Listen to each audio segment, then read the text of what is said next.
heard we're going to talk about ice cream and lawsuits. I like ice cream. Me I don't too. want to sue anybody, but I like ice cream. So bring us up to speed here. Molly Moons is suing the city of Seattle, claiming that the decision to withdraw police fire and other emergency services from Capitol Hill's organized protest, the CHOP zone, a number of years ago, led to huge revenue losses for them. So they're suing.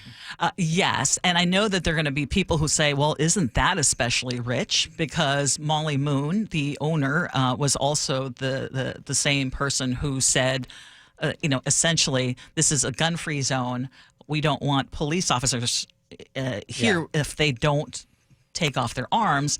And, everyone who was very supportive of police took that as insulting. Police were upset about it, and now here is this lawsuit. So I want to make sure that everyone knows, yes, we realize that is the same owner, and isn't there an irony there? But this is going to be basically the legacy of the person who said this. We could have the summer of love. Yeah.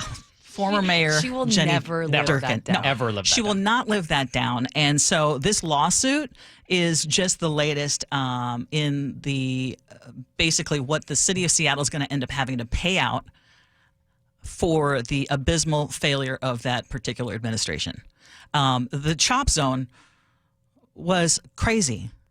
I think that a lot of people are still just kind of trying to wrap their brains over the idea that an entire section of the city of Seattle was given up for these protests. I don't know how you guys... And they're still not back in that precinct. Like that police precinct is just still...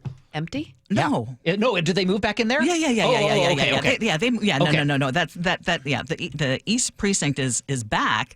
The CHOP zone lasted for almost a month. Yeah. Right around that Cal Anderson area. I remember one of our former employees, Miley Katie, she lived right there in an apartment, and she said it sounded like a war zone every night. Well, she was sort of exactly. our reporter, boots on the ground from her balcony apartment, filming that. It was absolutely nuts. I think in the beginning we thought like, okay, let's everybody get their, protesting out of the way. But once they started occupying and setting up barriers and the city supported it, it got out of hand, and then nobody could quell the violence. It was too big. And there was eventually violence. Extreme violence. Yeah. Two people died. So those families are suing.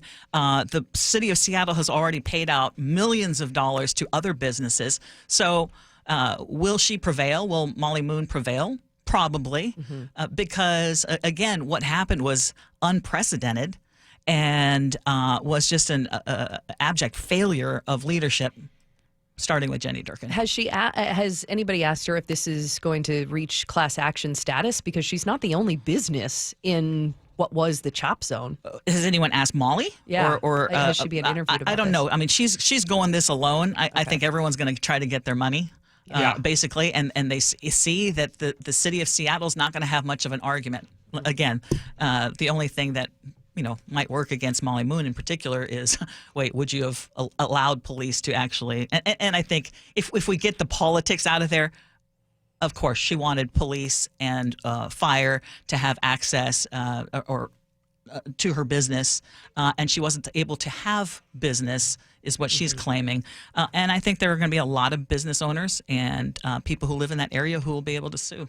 I'm wondering, if we transition a little bit up, Molly Moon is also recently removing tipping from the business model. Oh, yeah. That's So really we interesting. had her on our show just recently, and she explained that because she said it shouldn't be up to the customers to make up.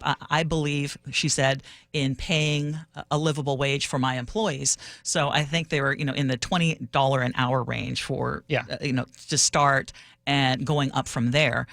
Now, I will say that I went on Glassdoor and a couple of other company review sites, and there were people who work for Molly Moon who were complaining, saying, well, now that took off like $5 an hour for me, because, as a customer and someone who occasionally does go into Molly Moon, I love the fact that I don't have to now feel compelled to tip on already kind of expensive ice cream. Yeah.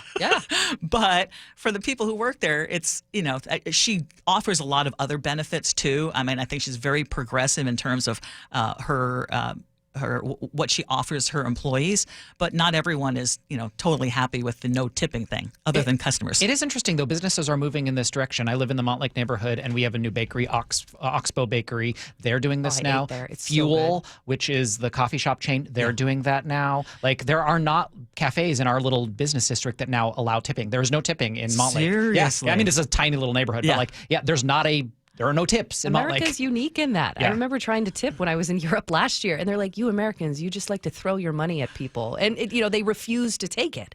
If somebody know. handed me $10 and I didn't expect a tip, I'd be like, "Thank you." But it's an insult where it's like, no, In this some is cases, my yes, job. it is an insult, but they're also paid a whole lot more, Yes. and they get a whole lot more vacation too. Yeah. In Europe. Absolutely. Yes, they do, right? And siestas and all that. Ursula That Reutin going to be taking the mic here at 9 a.m. Yes. to noon. with Mike Lewis, Yes. too. Fun. Yes. It'll be a fun show Yes, today. it'll be a fresh Friday. Thank you very much. Thank you. 7:50.